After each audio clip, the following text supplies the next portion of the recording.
Noong July 2024 na-appoint si Angara bilang DepEd Secretary mula sa pagiging isang senador, ilang buwan matapos simulan ang budget setting para sa 2025.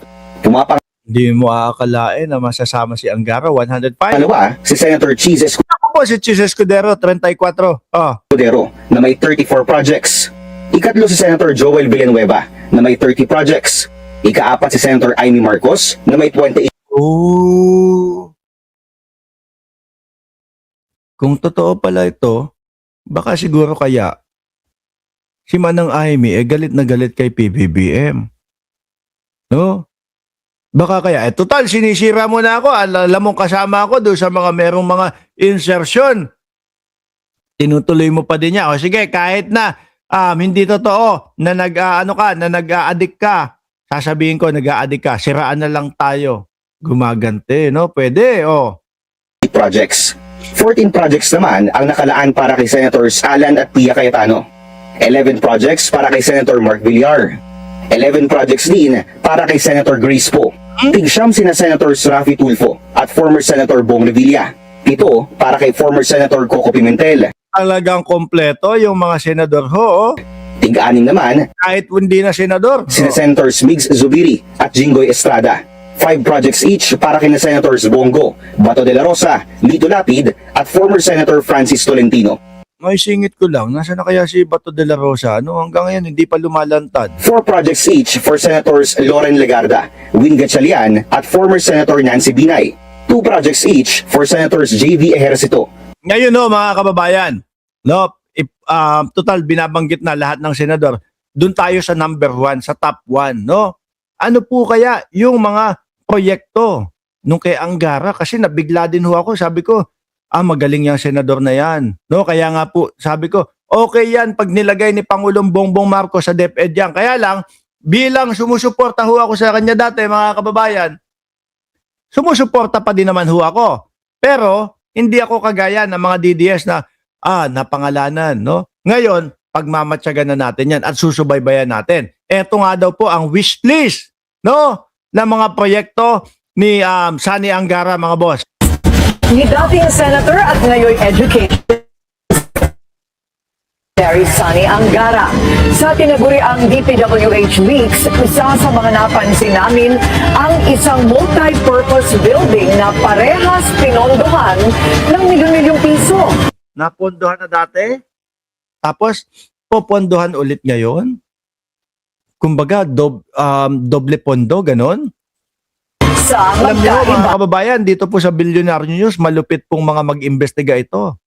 Talaga pong malupit magsihanap ng mga ebidensya itong mga nasa Billionaire News ho. ang mga taon. Ang detalye sa exclusive agenda reporting Hannah T. Umexit man sa Senado, tila may mga pabaon umano para kay dating Senador Sani Angara. Ayon kasi sa source ng Billionaire News Channel, bago raw siya naging DepEd Secretary noong July 2024, nagpa-allocate pa raw ito sa proposed budget para sa 2025. Yan na.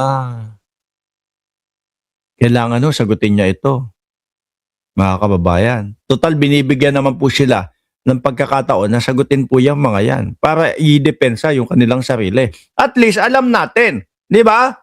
Na tayong mga sumusuporta sa kanya, alam natin kung paano, mga bossing, i-depensa.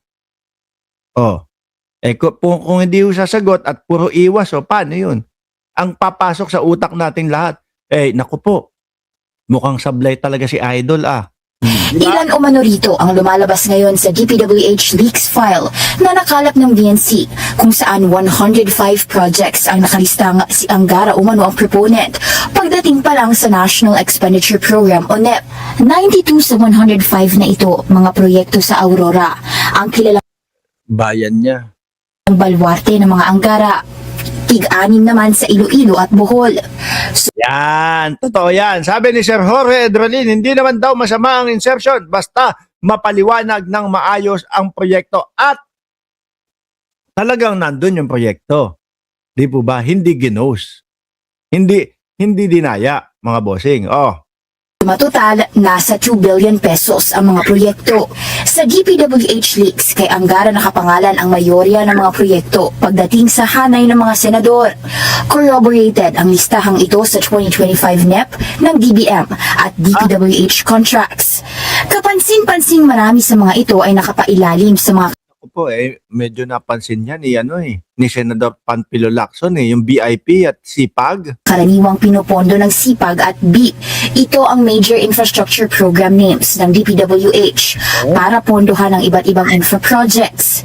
Ang BIP at SIPAG ang una ng finlag ni Senate President Pro Tempore Panfilo Lacson na tila nagkandalobo-lobo ang budget sa mga nakaraang taon at nagduduplicate kahit pare-pareho naman daw ang layunin ng mga proyekto nito.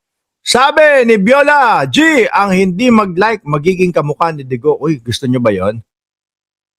Hindi, para sa mga DDS, gwapo naman si dating Pangulong Duterte. Ano? Pero para dito sa mga nakasubaybay at nanonood dito sa channel na to, ayaw yatang mga kamukha. Kaya bahala kayo. Gusto nyo maging kamukha?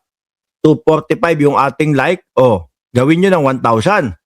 Nagdo-double appropriations tayo under different programs, but yung mga projects pareho rin, different programs but same projects. Sa aming pagsusuri sa DPWH leaks, karamihan ay mga construction ng multipurpose building sa Aurora at pagsasagawa ng mga kalsada roon. Pero tila walang station Ang bigat no? Halos karamihan, lahat. Minsan napapaisip na talaga tayong lahat, mga bossing 'Di ba? Napapaisip tayo lahat. Bakit itong mga ito nagkakandara pa, gumagastos ng mga bilyon-bilyon, gumagastos ng daang milyong piso para lang manalo sa pagkasenador. Paano naman kaya nila mababawi etc. sa halagang 300,000 na sweldo? Ano po? Sa halagang 300,000 na sweldo kada buwan, paano nila mababawi yun? Tingin ko ang sagot dyan, mga bossing, eto, yung mga ganitong mga proyekto na meron silang mga kupit. Ano? number sa mga ito. Lumitaw sa aming pagsisiyasat ang isang proyektong may kapareho ng pangalan noon pang 2022. 2022 na magkaroon ng construction ng isang multipurpose building na ito sa luwal sa Kasiguran Aurora na nasa 5.2 million pesos. Pero ganun din ang 520 million pesos. Tama ba? pangalan ng 4.8 million worth of project na ito para sa 2025. Sinisika pa namin makakuha ng paglilinaw mula sa mga opisyal ng luwal tungkol dito. Una nang ibinalita ng BNC na ayon sa aming source, nagbuhos umano ng infra project si Angara Sabaler nung siya ay Senate Finance Committee Chair. Sa aming pagsisiyasat noon, napansin na rin namin ang tila nauulit na completed projects mula Paulit-ulit. Lalakihan ko nga para makita natin.